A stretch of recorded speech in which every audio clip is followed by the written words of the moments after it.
ಏನಾಗಿದೆ ಈ ನಿಮ್ಗೆ ಗೊತ್ತಿರೋಂಗೆ ಟೊಮೊಟೊ ಇದ್ದಕ್ಕಿದ್ದ ಹಾಗೆ ಒಂದಷ್ಟು ಕೆಲವು ಕಡೆ ಒಂದು ರೋಗ ಬಂದಿದೆ, ಕಾಣಿಸ್ಕೊಂಡಿದೆ. ಈ ರೋಗ ಬಂದಿರೋದ್ರಿಂದ ಏನಾಗುತ್ತೆ, ಇಳುವರಿ ಕಡಿಮೆ ಆಗುತ್ತೆ. ಈ ಸಾಮಾನ್ಯವಾಗಿ ಜುಲೈ ತಿಂಗಳಲ್ಲಿ ಹೆಚ್ಚು ನಮಗೆ ಇಳುವರಿ ಮತ್ತು ಹೆಚ್ಚು ಪ್ರೊಕ್ಯೂರ್ಮೆಂಟ್ ಆಗಬೇಕು, ನಮಗೆ ಜಾಸ್ತಿ ಬರಬೇಕು ಸಪ್ಲೈ. ಆದರೆ ಯಾವುದೋ ಕೆಲವು ಕಡೆಲ್ಲ ಈ ರೋಗ ಕಾಣಿಸ್ಕೊಂಡಿರೋದು ಬೂದಿ ರೋಗ ಅಂತಲೇನೋ.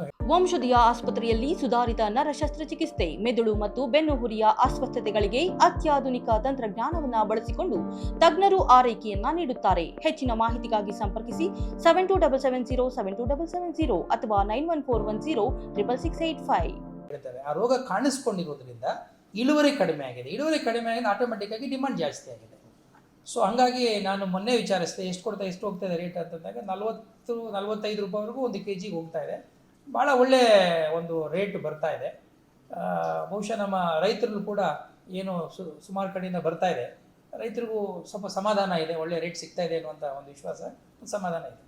ಚೆಕ್ ಮಾಡಿ ತಾವು ಹೇಳಿದ ಮೇಲೆ ಅದನ್ನು ಮಳೆ ಬೇರೆ ಬಂದಿತ್ತು, ಅವಾಗ ಸಿಕ್ಕಾಪಟ್ಟೆ ಗಲೀಜೆಲ್ಲ ಆಗಿತ್ತು. ಅವ್ರು ಮಾಡಿಬಿಟ್ಟು ನಮ್ಮದು ಅವ್ರದ್ದು ಒಂದು ಸಾಲಿಡ್ ವೇಸ್ಟ್ ಮ್ಯಾನೇಜ್ಮೆಂಟ್ ಒಂದು ಜಾಗ ಇದೆ ಕೆಂದಟ್ಟಿ ಹತ್ರ, ನಿಮ್ಗೆ ಗೊತ್ತಿರಬೇಕು.